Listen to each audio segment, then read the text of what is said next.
रोहन के गोद में उठाते ही मीरा का दिल तेजी से धड़कने लगा। मीरा की आंखें रोहन पर जा जमी। वही रोहन की भी हालत काफी अजीब सी थी। उसे मीरा को गोद में उठाया बहुत अच्छा लग रहा था। उसे मीरा की धड़कन की आवाज बहुत अच्छे से सुनाई दे रही थी, जिससे उसे कुछ अजीब सा सुकून मिल रहा था। उसे एहसास था मीरा की नजरें उसी पर हैं। वो खुश था, पर जताना कैसे है उसे समझ ही नहीं आ रहा था।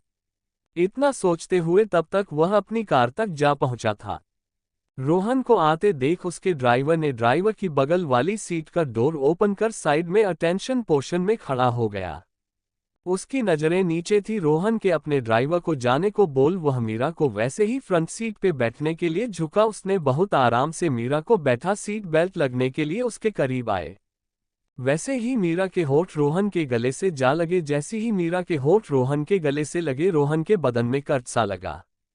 रोहन ने एकदम झटके से अपनी गर्दन मीरा की तरफ घुमाई। अब उसका चेहरा मीरा के चेहरे की बिल्कुल करीब था। मीरा की सांसें अब धीरे धीरे तेज होने लगी थी। वो अपने निचले होठ को अपने दांतों से काटने लगी। एक पल के लिए उसकी नजरें रोहन की गहरी आंखों से मिलते ही मीरा ने अपनी आंखें को नीचे कर ली। उसके गाल अब शर्म से लाल हो गए थे। रोहन को मीरा का ऐसा आंखों को नीचे करने, अपने ही होठों को काटना उसे बहुत अच्छा लग रहा था। वो नीचे झुका और मीरा के होठों पर हल्के से छूकर झटके से अलग हो गया। ऐसा होते ही मीरा ने अपनी आंखें बंद कर ली। जब कार स्टार्ट हुई तभी कहीं जाकर मीरा ने अपनी आंखें खोली। अब वह थोड़ा शांत हुई थी।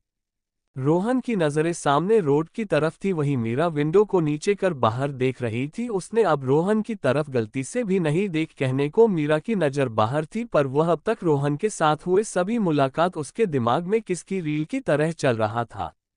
कुछ ही देर में रोहन मीरा को लेकर एक शॉप के सामने था। वो कार को पार्क कर मीरा की साइड डोर ओपन करा और अपना हाथ आगे बढ़ते हुए बोला, चलो मीरा। ये पहली बार था जब रोहन ने मीरा को नाम से बुलाया था। वही मीरा रोहन से अपना नाम सुन जैसे होश आए। उसकी आंखें हैरानी से बड़ी हो गई। रोहन ने डेविल स्माइल लिया, बोला, क्या तुम चाहती हो कि मैं तुम्हें दोबारा से अपनी गोद में उठाऊं?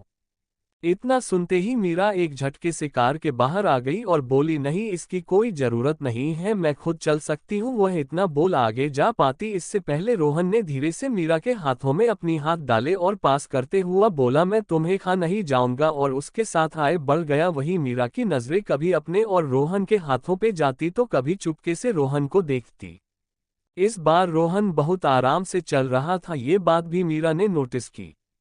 वो शॉप के अंदर इंटर करते ही वहां का शॉप मैनेजर रोहन को काफी पॉलिटली ग्रीट करते हुए बोला, वेलकम सर, आपने जैसी कहा था वैसा सब अरेंज कर दिया है। रोहन ने अपना सिर बस हामी में हिला दिया। वो मैनेजर रोहन को बिल्कुल लास्ट काउंटर पर ला गया और एक केबिन ओपन कर 2 बॉक्सेस निकल ओपन कर रोहन और मीरा के सामने रख दिया। उन दोनों बॉक्सेस में रिंग्स थी। देखने से ऐसा लगा रहा था जैसी वो कस्टम मेड और सिर्फ कपल्स के लिए ही हो। वो रिंग्स काफी सिंपल थी, फीमेल रिंग्स पर बीच में एक रेड डायमंड लाग हुआ था और पूरे रिंग पे छोटे छोटे डिमांड से कवर किया गया था। वही मेल रिंग पे वही सेम रिंग के बिल्कुल बीच में एक छोटा का रेड डिमांड था। दोनों ही रिंग काफी सिंपल और बहुत प्यारी थी। रोहन ने मीरा की लेफ्ट हैंड रिंग पहनाया। वो रिंग मीरा के रिंग फिंगर में बिल्कुल फिट हो गई। ये देख रोहन मुस्कुरा दिया, फिर बिना कुछ बोले अपना हाथ मीरा की तरफ कर जैसी बोला रहा हो, मुझे भी रिंग पहनो। मीरा पहले ना समझी से उसकी तरफ देखी। रोहन ने अपनी नजरों से इशारा कर समझते हुए बोला, तो मीरा कहीं जाकर समझी। फिर मीरा ने भी रोहन को रिंग पहना दी। रोहन ने मीरा के हाथ अपने हाथ में लिया। रिंग देखते हुए उसको काफी अच्छा फील किया। रोहन ने मैनेजर को दोनों रिंग वापस ऑर्डर देते हुआ बोला, इन रिंग पर हम दोनों के नाम प्रिंट करवाओ और एक पेपर पे अपना और मीरा का नाम लिख। बोला, दोनों ही रिंग के पीछे दोनों के नाम होना चाहिए और मुझे ये कल तक पूरा चाहिए। फिर रोहन बिना कुछ बोले मीरा का हाथ पकड़ बाहर निकलते हुए अपने सेक्रेटरी को कॉल की। दूसरी तरफ से कॉल पिक होते ही रोहन बोला, अभी के अभी होटल विस्तारा में एक टेबल बुक करो। अरुण, ये सर बोल फोन कट करते ही विस्तारा में रोहन के नाम से बोलिंग कर दे। कुछ ही देर में को दोनों होटल विस्तारा में था। वो दोनों अभी लिफ्ट से ऊपर जा ही रहे थे कि सामने से रोहन को पवन शर्मा भी आता देखा। चैप्टर 25 मीरा मेरी पत्नी है। पवन शर्मा वहां अपनी सेक्रेटरी काव्या के साथ आया था। सबके सामने काव्या शर्मा एक काबिल सेक्रेटरी थी, पर बहुत कम लोग ही जानते थे कि काव्या शर्मा पवन शर्मा के स्वर्गीय भाई और उनकी पत्नी की बेटी है। काव्या शर्मा की इतनी ही पहचानने नहीं थी, उसके भी कई राज थे जो सिर्फ पवन शर्मा को ही पता था। उसको पवन शर्मा ने ही अपनी पर्सनल सेक्रेटरी के पोस्ट पर रखा था। काव्या कहने को तो सीधी सादी थी, पर वह उतनी ही टेढ़ी भी थी। उसे रोहन राय के बारे में सब कुछ पता था। वह और पवन शर्मा दोनों ही मिलकर काम कर रहे थे। काव्या पवन शर्मा की सभी कारनामों के बारे में अच्छे से जानती थी। वह किसके लिए काम करता है, कब कहाँ जाता है, क्या दुश्मनी है उसकी राय फैमिली से, सब कुछ। इधर पवन शर्मा ने भी लिफ्ट में खड़े रोहन को देख लिया, पर साथ में खड़ी मीरा का वह पहचान नहीं पाया। वह अपनी आंखों को छोटी कर मीरा को घूर कर देख रहा था। उसने अपने कदम काफी तेजी से लिफ्ट की तरफ बढ़ा दिए। लिफ्ट में पहुंचते ही खड़े रोहन की तरफ देख मुस्कुराते हुए हाथ मिलाया और बोला, सो मिस्टर राय, आपके दर्शन तो काफी समय बाद हुए। उसके साथ में खड़ी काव्या के चेहरों पर कोई भी एक्सप्रेशन नहीं था। वह दसरे सिर्फ रोहन के साथ खड़ी मीरा पर थे। उसकी आंखों से साफ पता चल रहा था कि वह रोहन के साथ खड़ी मीरा को गुस्से से देख रही है। रोहन ने हाथ मिलाया, पर उसने पवन शर्मा की बातों को इग्नोर कर दिया। उसकी नजरें तो उसके साथ खड़ी काव्या पर थी, जो कि मीरा को देख रही थी। रोहन को उसकी नजरों में मीरा के लिए गुस्सा देखा चुका था। जो अब तक रोहन ने मीरा का हाथ पकड़ा हुआ था, उसने मीरा को अपने करीब कर अपने हाथ उसकी कमर पर रख दिए। इतना होते ही काव्या की आंखें हैरानी से फैल गई। वह कभी हैरानी से खड़े रोहन को देखती तो कभी मीरा को। उसने अपनी हैरानी को शांत कर पवन शर्मा की तरफ देखा। पवन शर्मा को काव्या की बात समझ में आ गई। उसने मजाक करते हुए पूछा, रोहन राय को अपने लिए कोई खिलौना मिल ही गया? इतना बोल वह अपनी ही बात पर हंसने लगा। उसकी हंसी बहुत ही घटिया थी और किसी भी सामने खड़े इंसान को लो फील कराने को काफी थी। पवन शर्मा के मुंह से मीरा के लिए खिलौना शब्द सुन रोहन को काफी गुस्सा आया। उसने अपनी गुस्से भरी आवाज में पवन शर्मा की तरफ देखते हुए बोला, यह मेरी मंगेतर है, यानी मेरी बीवी। बीवी शब्द तो समझते ही होंगे पवन शर्मा आप। और रही बात खिलौने की, तो वह रखते हैं जिन्हें अय्याशी का शौक हो। रोहन की आवाज बहुत कठोर थी और उसके बोलते ही मानो पूरे लिफ्ट का तापमान बहुत ही तेजी से नीचे जा गिरा हो। मीरा ने अपने लिए खिलौना शब्द सुना तो वह गुस्से और अपनी नाराजगी भरी आंखों से पवन शर्मा को देखने लगेगी। जब उसने रोहन के मुंह से अपने लिए बीवी शब्द सुना तो उसकी आंखें मानो तारे की तरह टिमटिमाने लगी। तभी लिफ्ट 5th फ्लोर पर पहुंचा और लेफ्ट के डोर ओपन हुआ। डोर ओपन होते ही मीरा और रोहन साथ में बाहर निकल गए।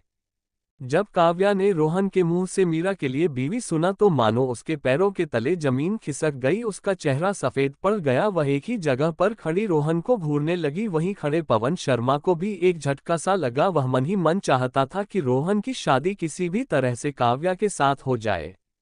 वो दोनों ही वहां किसी मूर्ति की तरह जमीन खड़े थे। उन्हें कुछ भी होश नहीं था। उन्हें भी इसी फ्लो पर उतरना था।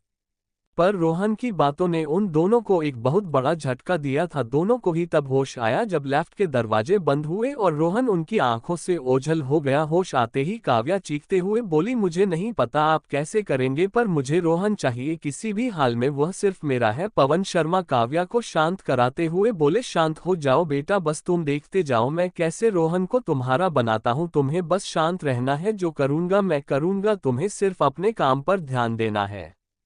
इतना बोल पवन शर्मा ने लेफ्ट को वापस ऊपर जाने के लिए बटन प्रेस किया। कुछ ही देर में वे दोनों वापस से उसी फ्लो पर थे। जब दोनों अपने बुक गेम प्राइवेट रूम में पहुंचे तो बाहर उन्हें 2 सिक्योरिटी गार्ड्स खड़े दिखाई दिए। उन्हें थोड़ा अजीब लगा। जब वे पास गए तो उन दोनों सिक्योरिटी गार्ड्स ने उन्हें उनके ओ के रूम में जाने से मना कर दिया। जब उन्होंने कारण पूछा तो उन्होंने सिक्योरिटी रीजंस बता उन दोनों से माफी मांगते हुए कहा, आप दोनों के रूम अब ऊपर वाले फ्लो पर है। पवन शर्मा समझ गए थे कि यह सब रोहन राय की प्रोटेक्शन के लिए है। ये फ्लो को अब रोहन राय के लिए पूरा बुक हो चुका था। वह इसी तरह की तो पावर अपने लिए चाहते थे। वह चाहते थे कि सभी लोग उनके सामने झुके बिना कुछ बोले उनके सामने वह सब आ जाए जो वह चाहते थे। इसलिए वह काव्या को रोहन के साथ चाहते थे। वह वापस जाने के लिए मुड़ने पर काव्या जाना नहीं चाहती थी। उसे पता था रोहन इसी फ्लो पर है, इसलिए वह भी जिद पर अड़ गई। उसे इसी रूम में इसी फ्लो पर मीटिंग करनी है। पवन शर्मा के समझाने पर वह समझने को भी तैयार नहीं थी। बहुत समझाने पर कहीं जाके काव्या मानी और वे दोनों वापस ऊपर चले गए। चैप्टर 26 बेशर्मा निकेत। वहीं राय मैंशन में सरिता और सौम्या दोनों ही जा चुके थे। उन दोनों के जाने के बाद सीता दादी रुद्र और सुनीता जी के साथ बैठ रोहन और मीरा की सगाई को लेकर बात कर रहे थे। वहीं दूसरी तरफ माही और अनिकेत के बीच का माहौल ही बहुत अजीब था। माही जो अनिकेत को अपनी बिल्ली जैसी आंखों से घूर रही थी, वहीं अनिकेत की आंखों में माही के लिए गुस्सा और नाराजगी थी। दोनों के ही पास बैठा अमन काफी देर से अनिकेत और माही को ही देख रहा था। उन दोनों को देख ऐसा लग रहा था कि वे दोनों आंखों ही आंखों में एक जंग लड़ रहे हो। वह बहुत क्यूरियस था जानने को उसका भाई जो दूसरों के लिए घमंडी और एक कोल्ड हार्टेड इंसान था वह माही जैसे चुलबुली लड़की से कैसे मिला। उसे ये देखकर हंसी भी आ रही थी। आज से पहले जिस इंसान के सामने किसी भी इंसान की नहीं चली थी वो माही के सामने कैसे चुप था। एक तरह से अनिकेत डोमिनेटेड इंसान था पर शायद उसकी यह डोमिनेंस माही के सामने नहीं चली। वह माही के सामने अपने गुस्से को कंट्रोल ही नहीं कर पा रहा था।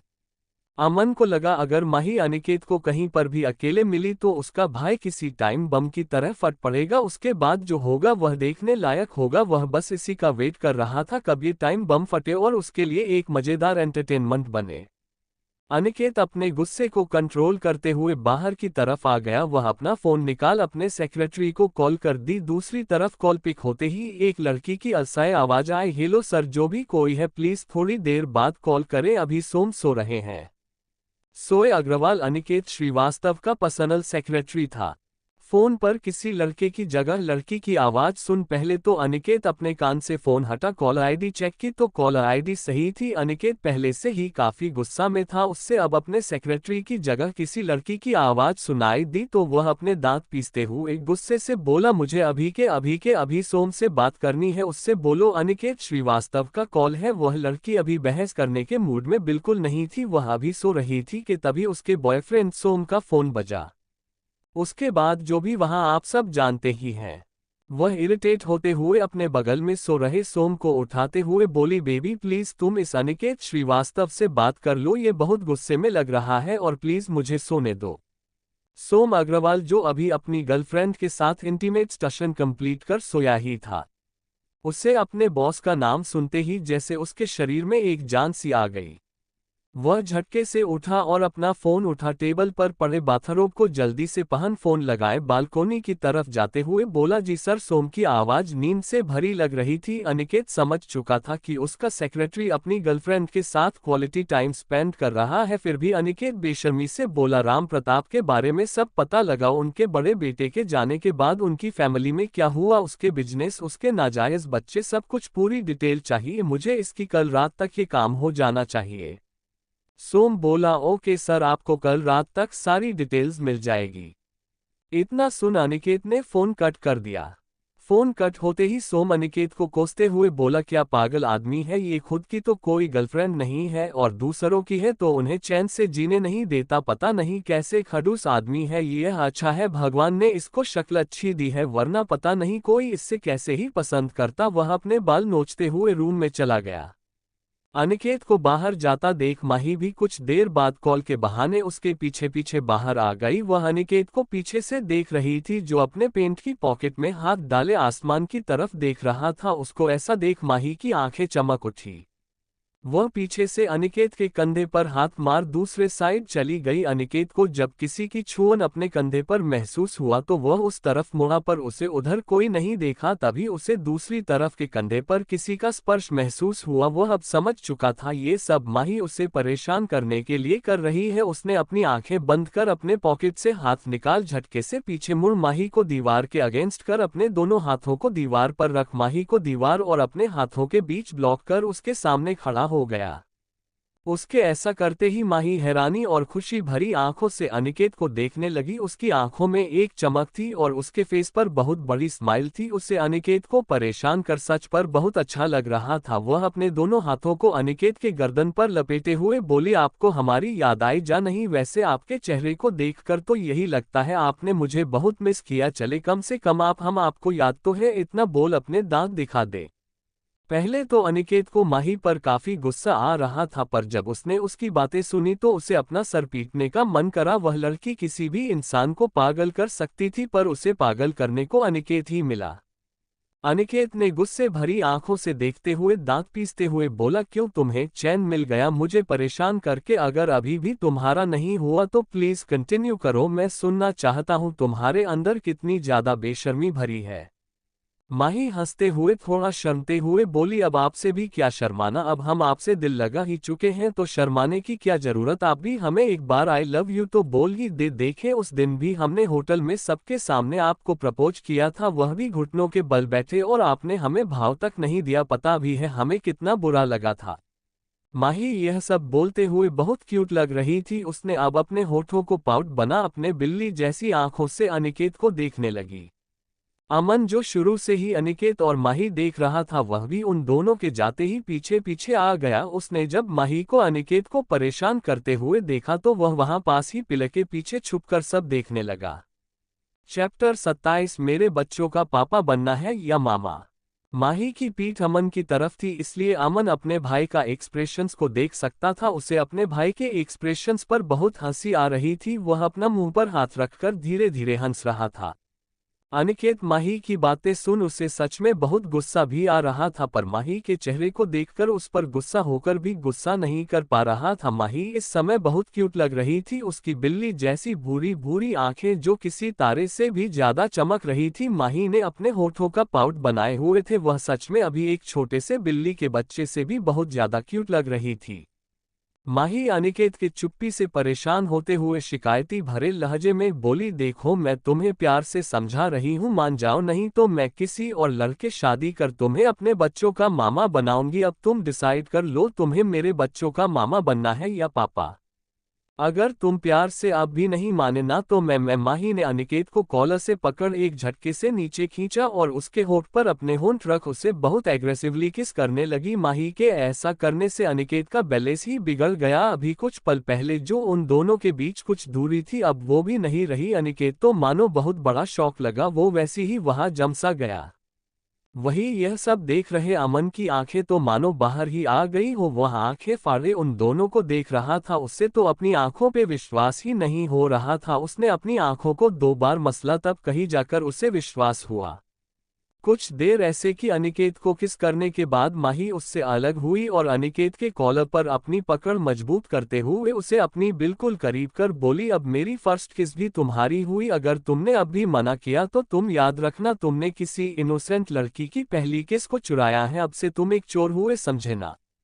माही को तो अनिकेत के एक्सप्रेशन को देख उसे अनिकेत पर बहुत ही प्यार और हंसने का मन कर रहा था। वह अपनी हंसी को कंट्रोल करते हुए अनिकेत को धमकाते हुए बोली, अगर अब तुमने सच में मना किया तो मैं तुम्हारी इस हरकत के बारे में सबको बता दूंगी कि तुमने मुझे जबरदस्त किस की। अनिकेत तो माही की इस बात को सुनकर हैरान ही हो गया। वह मन में बोला, ये किस तो माही ने जबरदस्ती उसके साथ की थी। उसने कब माही के साथ कुछ किया? ये जो कुछ गलत हुआ वह सब मेरे साथ हुआ, ये कैसे मुझे ब्लेम कर सकती है। अनिकेत कुछ बोलता इससे पहले ही माही दोबारा बोले।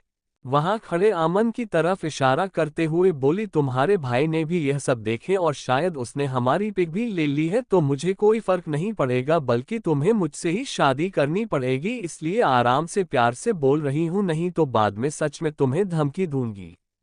इतना बोल अनिकेत के कॉलर को झटके से नीचे कर उसके दोनों गालों पर प्यार से किस कर उसे आंख मार वहां से चली गई।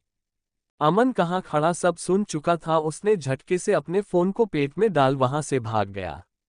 अनिकेत माही के इतना कुछ बोलने से काफी हैरान था। वह माही को जाते हुए देख बोला, ये कौन सी प्यार की भाषा थी, उल्टा मुझे धमकी देकर जा रही है। ये लड़की मुझे पागल कर नहीं मानेगे। अनन्यास ही उसका हाथ अपने होठों पर आ गए जो कि मैं माही ने किस करते हुए बेदर्दी से उसे काट दिए थे।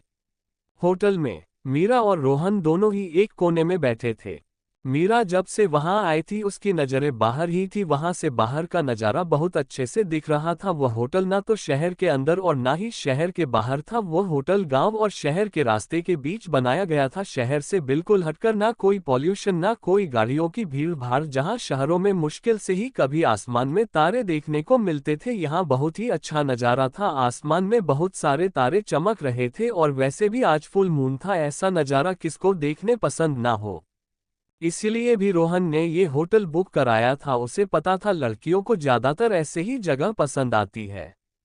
कुछ देर ऐसे ही बाहर देखने के बाद मीरा को एहसास हुआ कि उन दोनों के अलावा इस फ्लो पर कोई भी नहीं है। वो हिचकिचाते हुए रोहन की तरफ देख कुछ बोलना चाह रही थी, पर रोहन को देखते ही मानो उसके गले में आवाज ही अटक गई हो। रोहन की नजरें तब से मीरा पर ही थी। उसने मीरा को देखते हुए बोलो, कुछ बोलना चाहती हो? मीरा ने अपनी गर्दन हाँ में हिला दी। वह हिचकिचाते हुए पूछी, हम दोनों इस फ्लो पर अकेले हैं, बाकी कोई क्यों नहीं है? रोहन मीरा की बात सुन अपनी गहरी आवाज में बोला, क्यों हम दोनों अकेले अच्छे नहीं लग रहे हैं? क्या तुम्हें हम दोनों के बीच कोई और चाहिए? मीरा उसकी बात सुन मन में ही बोले, इतना बेशर्म इंसान है यह, एक तो मुझसे बिना पूछे ही 2 बार किस कर दी और हमारी सगाई भी अनाउंस कर दी। अभी तो हमारी सगाई भी नहीं हुई है और अभी से यह इतनी बेशर्मी दिखा रहा है, बाद में पता नहीं क्या ही होगा, बेशर्म कहीं का। मीरा ने रोहन की बात सुन उसने रोहन से कुछ भी नहीं कहा। वह अपना सिर नीचे झुकाए वापस बाहर की तरफ देखने लगे। रोहन को मानो जैसे मीरा के मन की बात पता चल गई हो। वह डेविल स्माइली लिए मीरा की तरफ देखते हुए बोला, अगर तुम इसे बेशर्मी कहती हो तो। रोहन अपनी चेयर से झटके से उठ मीरा को अपनी करीब खींचते हुए उसे टेबल के ऊपर बैठा दिया। वह मीरा के बहुत ही करीब खड़ा था। वह अपना चेहरा मीरा के कानों के पास लाकर धीरे से अपनी गहरी और सेडेक्टिव आवाज में बोला, तो फिर तुम इसे क्या बोलोगी? चैप्टर 28। इतना बोल रोहन मीरा के कान को चूमने लगा। वो धीरे धीरे कान से मीरा की गर्दन पर पहुंच बेतहाशा चूमने लगा। ऐसा होते ही मीरा के मुंह से आह निकली। मीरा के मुंह से आह सुनते ही रोहन के फेस पर एक बहुत प्यारी सी मुस्कान आ गई, जो कि बहुत कम देखने को ही मिलती थी। इससे पहले इस मुस्कान के पीछे रोहन की बहन माही या निखिल की बचकानी हरकत हुआ करती थी, पर अब इस मुस्कान के पीछे ना ही निखिल था और ना ही माही। इस बार रोहन की मुस्कान के पीछे मीरा थी। वो अपना सर मीरा के सर से लगे आंखें बंद कर बोला, तुम सिर्फ और सिर्फ मेरी हो, तुम्हारी हर एक सांस हर धड़कन सिर्फ और सिर्फ मेरी है। मीरा, जो अब तक रोहन के अचानक से इस तरह उसके करीब आने से वह शौक में थी, जब रोहन के होठों ने मीरा के कानों को छुआ तो मीरा की आंखें मानो अनायास की बंद हो गई। उसके कान एकदम से लाल और सुन पड़ गए। वो रोहन की गर्म सांसों को अपने गर्दन पर महसूस कर सकती थी। रोहन के नर्म होंठों को अपनी गर्दन पर महसूस होते ही मीरा की सांस तेज होने लगी। उसका चेहरा लाल हो चुका था। वो चाह कर भी रोहन को अपने से अलग नहीं कर पा रही थी। इसे कोशिश में कब मीरा के मुंह से आह निकली, मीरा को भी पता नहीं चला। मीरा को रोहन का इस तरह चुमा से वो बिल्कुल भी अनकंफर्टेबल फील नहीं हुआ। मीरा अभी रोहन के अचानक से की गई हरकत से हैरान ही थी कि रोहन की बात सुन उसकी बंद हुई आंखें खुल गई। उसकी आंखों बहुत से सवाल था जो वो रोहन से पूछना चाहती थी। वो कुछ बोलती तभी रोहन ने मीरा के माथे को प्यार से चूम उससे अलग हुआ और किसी जेंटलमैन की तरह मीरा की चेयर को पीछे कर मीरा को बैठने का इशारा किया। तब जाकर रोहन की नजरें मीरा पर पड़ी। मीरा को देख उसकी आंखें तो मानो अब मीरा पर जा थमी, जो शर्म से लाल पड़ गए थे। मीरा अपनी नजरें नीचे किए चेयर पर जा बैठी। रोहन ने टेबल पर पड़े टिश्यू उठाया। किसी जेंटलमैन की तरह मीरा की गर्दन, जो कि उसके किसर से पूरी गीली हो गई थी, उसे साफ करने लगा। साफ करते हुए उसकी नज़र मीरा के गले पे अपने दिया निशान पर गई तो रोहन की आंखें चमक सी गई। रोहन का अपने लिए इतना जेंटल बिहेवियर देखा मीरा के दिल में गर्माहट महसूस हुई। रोहन मीरा से अलग हुआ और अपनी जगह पर जा बैठा। तभी कुछ वेटर्स डिशेज लाकर उनके टेबल की तरफ आए। मीरा असमंजस में थी। जब से वो दोनों आया था तब से कोई भी उनसे कोई ऑर्डर तक लेना नहीं आया, तो ये सब ऑर्डर किसने और कब की? तभी किसकी आवाज से मीरा को होश आया। ये आवाज किस लड़की की थी? वो और कोई नहीं बल्कि काव्या थी। काव्या बहुत ही स्टाइल में चलकर उनके पास आ खड़ी हुई। वो अपने गुस्सा और जालान को छुपाते हुआ बहुत प्यार से बोली, I am so sorry mister Rai and mister Pawan Sharma. Sorry feel करते हुए आप लोगों के एक छोटी सी ट्रीट देना चाहते हैं। असल में पहले उन्होंने सोच कि आप लोगों का बिल पे कर अपना गिल्ट कम कर सकते हैं, पर बाद में उन्होंने अपना प्लेन ड्रॉप कर आप लोगों के लिए ये छोटा से डिनर तैयार करवा है। मिस, आपका नाम? काव्या सोचने का नाटक करने लगी। तभी रोहन ने अपनी कड़क आवाज में बोला, मिस मीरा, रोहन राय नाम है, इनका नाम याद रखना, आगे बहुत काम आने वाला है। वो बोला तो काव्या को रहा था, पर उसकी नज़र मीरा पर थी, जो रह रह कर उस मीरा के गर्दन पर चली जाती। काव्या जब से आई थी तब से उसकी नज़र रोहन पर थी। वह आने से पहले ही सोचकर आई थी कि वह मीरा की तरफ देख अपना गुस्सा और नहीं बढ़ाएगी। रोहन ने काव्या को पूरी तरह से इग्नोर कर दिया। उसने भी गुस्से में मीरा की तरफ देखा तो वह शौक थी। मीरा की गर्दन पर वह निशान देख उसे समझने में थोड़ी भी देर नहीं लगी कि जहां उसके आने से पहले क्या हो रहा था। उसका गुस्सा, जो अभी कुछ समय पहले ही शांत हुआ था, वह मानो मीरा के गर्दन पर वह निशान देख अब और भी बढ़ गया। वह अपनी आग उगलने वाली नजरों से मीरा को देखने लगी। वह अभी आगे मीरा की तरफ पति। तभी रोहन की दोबारा आवाज आई, मिस काव्या, क्या आपको अब हम कपल्स को अब अकेले छोड़ देना चाहिए? काव्या रोहन की आवाज सुन अपना सर झुका है वहां से जाने के लिए मुड़ी ही थी। तभी रोहन की दोबारा आवाज आई, मिस काव्या, वैसे आपको नहीं लगता कि आप कुछ भूल रही हैं? काव्या असमंजस में पीछे मुड़ी, उसका फेस के एक्सप्रेशंस बहुत ही घटिया थे। वह समझ चुकी थी रोहन क्या कहना चाहता है। वह खुद को मीरा के सामने झुकना नहीं चाहती थी, वह तो यहाँ रोहन के सामने अपने आप को बहुत अच्छा साबित करने आई थी। रोहन ने मानो उसका गेम उस पर ही पलट दिया हो। रोहन में अब भी मीरा की तरफ देखकर रहा था। वह शायद आपको मिस मीरा रोहन राय से माफी मांगने चाहिए। उसने मीरा के साथ अपना नाम जानबूझकर ही लगाया था ताकि वह काव्या को गुस्सा दिला सके। मीरा रोहन की बात सुन अपना सर उठा, कभी रोहन तो कभी काव्या को देख रही थी। उसे समझ ही नहीं आ रहा था किस बात की माफी, वह तो पहली बार ही काव्या से मिल गई थी। रोहन दोबारा बोला, शायद बस काव्या, लगता है आपकी याददाश्त में कमजोर हो गई है। काव्या अपने दांत भिंचते हुए बोली, नो मिस्टर राय, मुझे लगा आपने मुझे अभी कपल्स को परेशान ना करने की हिदायत दी, इसलिए मैं वापस जा रही थी। फिर वह मीरा की तरफ देखते हुए बोली, I am really so sorry miss Meera. इतना बोल वह पलटती रोहन की दोबारा आवाज, काव्या, क्या सच में आपकी याददाश्त कमजोर हो चुकी है? उसके बोलने लहजे में काव्या के लिए टोट और बेचारी थी। उसके आवाज पर कोई भी अपने लिए बुरा और बहुत लो फील कर सकता था। काव्या अब अपने आप को स्पेशली मीरा के सामने अपनी और बेइज्जती नहीं करवा सकती थी, वह भी रोहन के मुंह से तो बिल्कुल भी नहीं। वह मुट्ठी बिचते हुए पीछे मुड़ी दांत पीसते हुए बोली, I am really so sorry miss Meera Rohan Rai. ये सॉरी मेरे बॉस यानी मिस्टर पवन शर्मा की तरफ से है। जो भी उन्होंने आपके अपशब्द कहे उसके लिए है। प्लीज आप लोगों को मैं और परेशान नहीं करूंगी। अब आप लोग अपना डिनर एंजॉय करें, मैं चलती हूँ। इतना बोल काव्या वहां से अपने कदमों को तेज किए निकल गई। काव्या को इस तरह गुस्से और फ्रस्ट्रेशन से जाते हुए देखकर रोहन के फेस पर एक कुटिल मुस्कान तैर गई। वही राय विला में सब अपने अपने करने गए थे। दादी में पूरे श्रीवास्तव फैमिली को अपने ही विला में मीरा की सगाई का बहाना से रोक लिया था। सब उनकी जिद से रुक गए थे।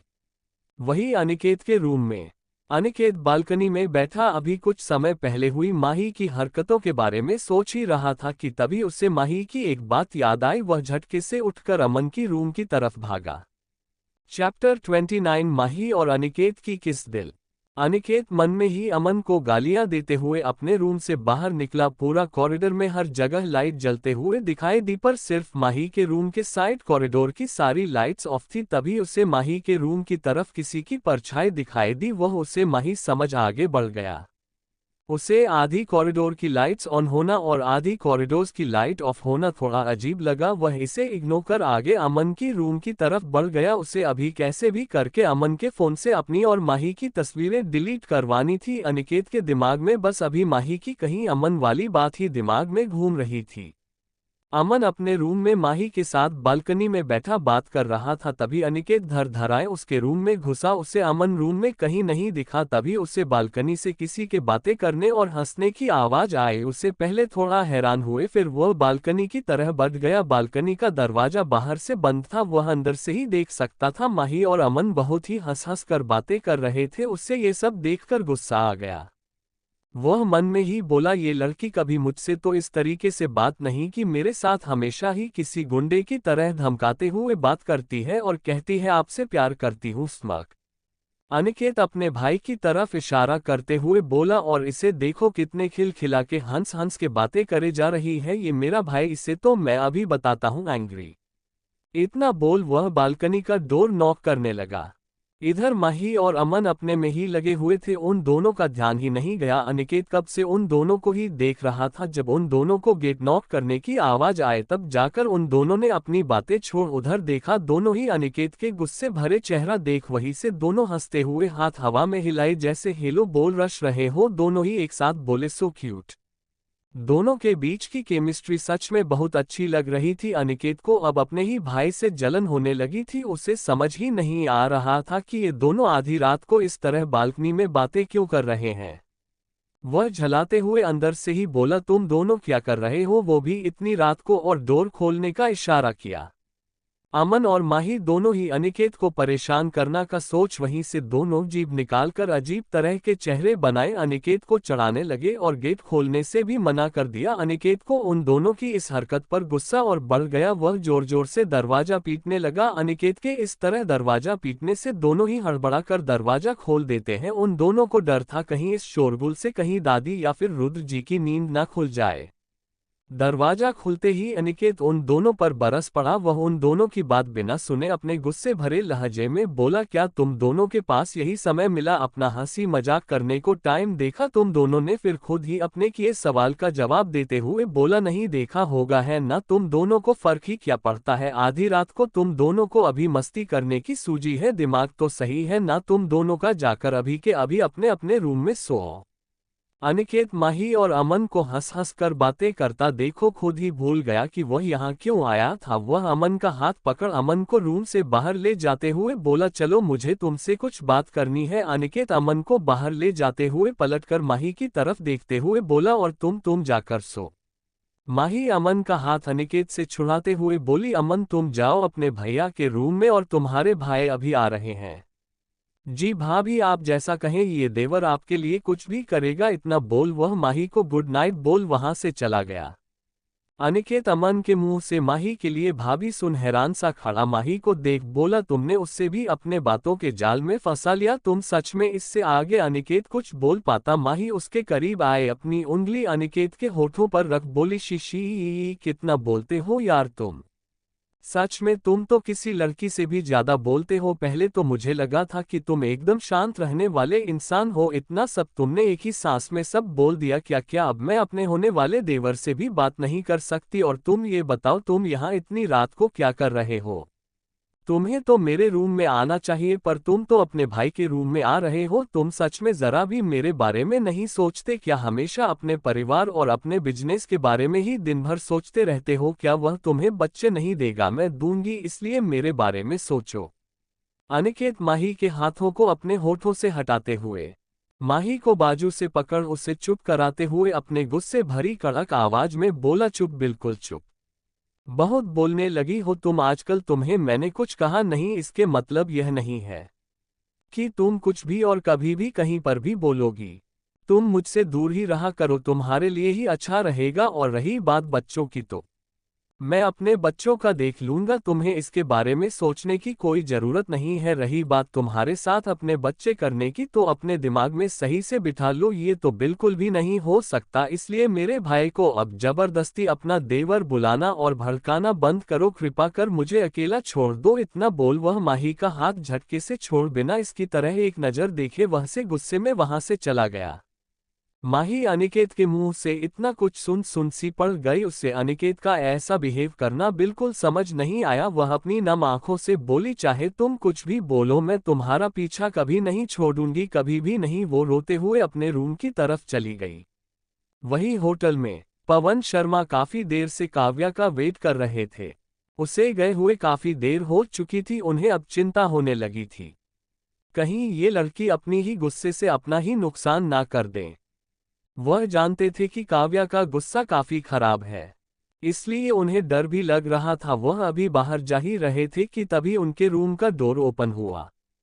काव्या अपने आप को अब बिल्कुल शांत कर रूम में एंटर हुई। उसके चेहरे पर ना ही गुस्सा था और ना ही फ्रस्ट्रेशन, उसके चेहरा अब बिल्कुल शांति लग रहा थी। काव्या को देखकर यह बोलना बिल्कुल सही रहेगा, तूफान से पहले की शांति। यहाँ तो अभी शांति थी पर जब तूफान आता है तो सब तबाह कर ले जाता है। अब देखना यह था काव्या के गुस्से का सैलाब क्या लेकर आता है। वह शांति से आकर पवन शर्मा के सामने जा बैठी। पवन शर्मा को काव्या का शांत चेहरा देख उन्हें काफी डर लग रहा था। उन्हें पता था कि वह शांत तो है पर उसके अंदर गुस्से का गुबार जो एक बार में फूटने पर बहुत कुछ बर्बाद कर देगा। वह धीरे से काव्या से पूछे, क्या हुआ, तुम इतनी शांत क्यों हो? काव्या उतनी ही शांति से बोली, कुछ भी नहीं, आप चिंता ना करें। रोहन राय अब खुद आपके पास आएगा, वह भी मुझसे शादी करने के लिए। वो 2 टके की लड़की को छोड़कर उसके बोलने में बहुत गुस्सा और कॉन्फिडेंस थे। उसके इस कॉन्फिडेंस को देख पवन शर्मा को पहले तो डाउट हुआ, पर फिर वह समझ गए कि काव्या अब अपना गेम शुरू करने वाले हैं। वह अब बस शांति से देख ही सकते थे, क्योंकि काव्या को समझाना अब बहुत मुश्किल था। वह अब नहीं मानने वाली थी। वह जो भी ठान ले, इससे पाने के लिए वह कुछ भी कर गुजरती थी, चाहे उसे उसके लिए कितना ही कुछ क्यों ना गंवाना पड़े, वह उस चीज को पाकर ही रहती थी। चैप्टर 30 रोहन की बचकानी हरकत।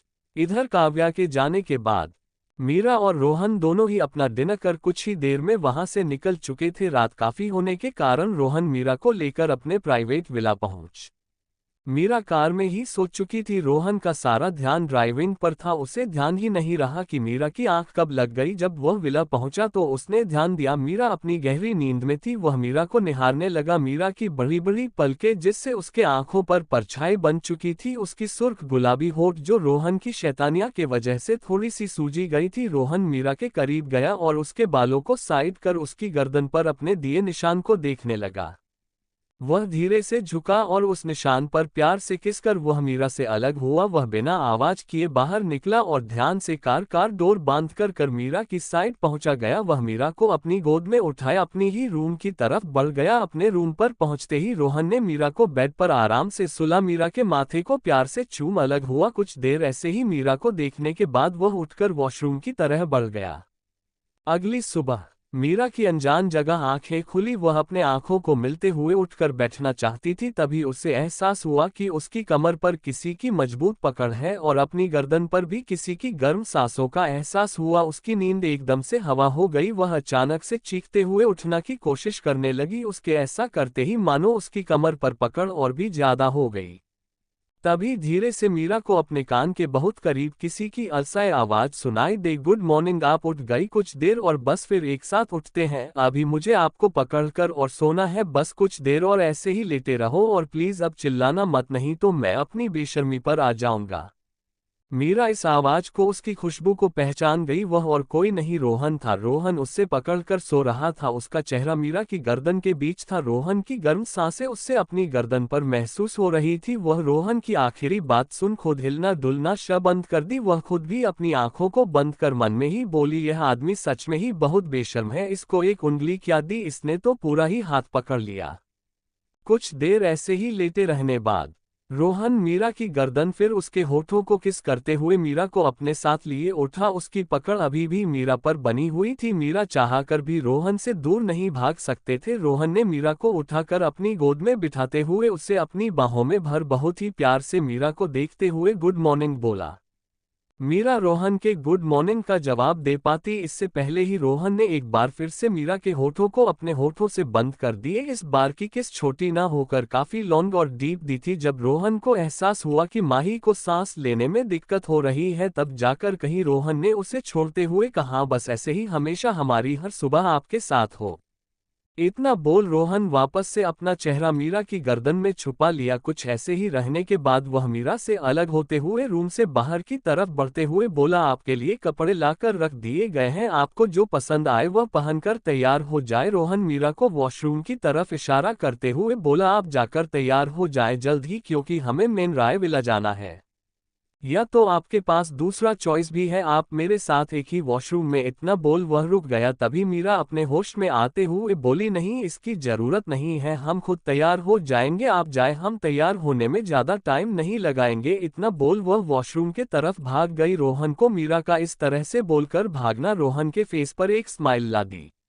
रोहन रेडी होकर मीरा का ड्राइंग रूम में वेट कर रहा था। मीरा भी कुछ ही देर में रेडी होकर नीचे आई तो उसने देखा रोहन के एक हाथ में कप और दूसरे हाथ में न्यूज़पेपर लिए पढ़ रहा था। उसके फेस एक्सप्रेशन काफी सीरियस थे। वह दिखने में अभी जितना सीरियस और शांत लग रहा था, वह उससे कई ज्यादा हैंडसम भी लग रहा था। किसी ने सही ही कहा है, लड़के तभी बहुत हैंडसम लगते हैं जब वह कोई भी काम सीरियसली कर रहे हो। मीरा ने अपने मन में ही बोल रोहन को ऐसे ही देखती रह गई। थोड़ी देर बाद उसे एहसास हुआ कि वह रोहन को घूर रही है। वह अपने सर झटकर नीचे रोहन के सामने जा खड़े हुई। रोहन को एहसास था कि मीरा उसे काफी समय से घूर रही है, पर उसने मीरा को नहीं टोका। मीरा के नीचे आते ही रोहन भी खड़ा हुआ और साथ में ही दोनों मेन राय विला के लिए निकल पड़े। इधर दादी माँ और सभी लोग ब्रेकफास्ट के लिए टेबल पर बैठे रोहन का ही वेट कर रहे थे। रुद्र जी को रोहन के साथ मीरा का अकेला रहना बिल्कुल अच्छा नहीं लगा। उन्हें रोहन पर गुस्सा भी आ रहा था, पर वह भी कुछ कह नहीं सकते थे क्योंकि रोहन अभी था ही नहीं, इसलिए वह चुपचाप बैठे रहे। वहीं माही का रात से ही मूड ऑफ था। वह बिल्कुल शांत उदास बैठी थी। उसके चेहरे से कोई भी बता सकता था कि वह कल रात को रोए है। अनिकेत भी वही बैठा था। उसने माही को पूरी तरह से इग्नोर कर दिया और अपना पूरा ध्यान फोन में लगाए रखा। अमन भी उदास बैठा था क्योंकि कल रात उससे भी अनिकेत से काफी डांट पड़ी थी।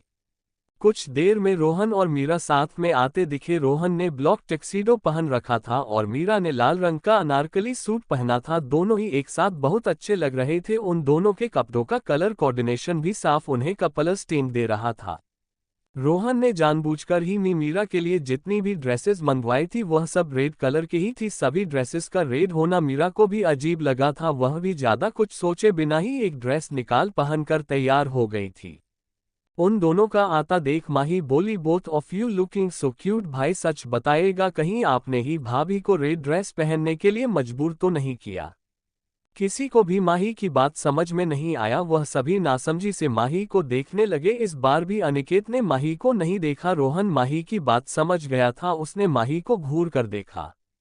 अमन अपनी नासमझी में बोला, तुम कहना क्या चाहती हो माही? हमें समझ नहीं आया कपड़ों के कलर से क्या मतलब? इस बार माही कुछ भी नहीं बोली क्योंकि वह अपने भाई की गुस्से भरी नजरें अपने ऊपर महसूस कर सकती थी। जब माही ने कुछ नहीं बोली तो अनिकेत बोला, रोहन ने ब्लैक कलर पहना है और मीरा ने रेड। ये कलर कॉम्बिनेशन किसी को भी कपल्स की स्ट्रांग फीलिंग देता है। कोई भी इन दोनों को एक साथ देखकर इन्हें कपल समझेगा। अनिकेत यह सब रोहन की आंखों में देखते हुए बोला, क्यों रोहन, मैं सच ही कह रहा हूं ना। सभी अनिकेत के बात सुन रोहन को अजीब नजरों से देखने लगे। रोहन अपनी नाराजगी भरी आंखों को पहले माही की तरह फिर अनिकेत को देखते हुए बोला, जी बिल्कुल तुमने सही कहा। मतलब आपने भाभी को फोर्स किया कि वह रेड कलर पहने? माही ने अपनी उत्सुकता बढ़ाते हुए पूछा। रोहन मीरा तरफ देखा और कुछ ना छुपाते हुए बोला, मैंने कोई फोर्स नहीं किया, मैंने सारी ही ड्रेस रेड रखी थी। अगर अभी यहाँ कोई और होता तो उसका शाराम से ही चेहरा लाल हो गया होता है। पर रोहन के बोलने के लहजे में अभी भी कड़कपन कोई भी महसूस कर सकते थे। रोहन के एक्सप्रेशन लेस चेहरा को देख कोई भी कह सकता था यह आदमी इंसान न होकर शायद कोई रोबोट है जिसका फेस हमेशा एक्सप्रेशन लेस रहता है। इसके इंसान के अंदर किसी भी तरह की कोई फीलिंग नहीं, पर ऐसा नहीं था। उसकी इस हरकत को देखकर कोई भी यही कहता कि यह बहुत ही बचकानी हरकत थी। किसी को विश्वास ही नहीं हो रहा था जो भी अभी रोहन ने कहा।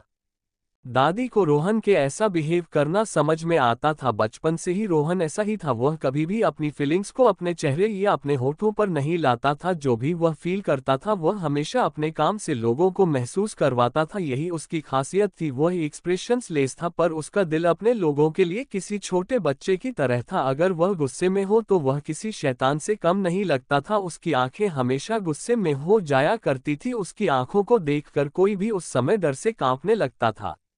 दादी माँ सबको शांत कराते हुए बोली, अब चलो सब शांत हो जाओ, अभी बहुत काम करना है। सब अपना ब्रेकफास्ट कर अपने अपने काम पर लग जाओ। मैंने सबका काम बांट दिया है। रोहन को अपना काम पता है। और रही बात मीरा, माही और सुनीता जी की, तो वह हमारे साथ बाहर शॉपिंग पर जा रही है और बाकी सब लोग अपने अपने काम पर लगे। Thank you. आपको नोवेल कैसा लगा कमेंट करें। लाइक और शेयर करना न भूलें। नेक्स्ट पार्ट देखने के लिए चैनल को सब्सक्राइब करें।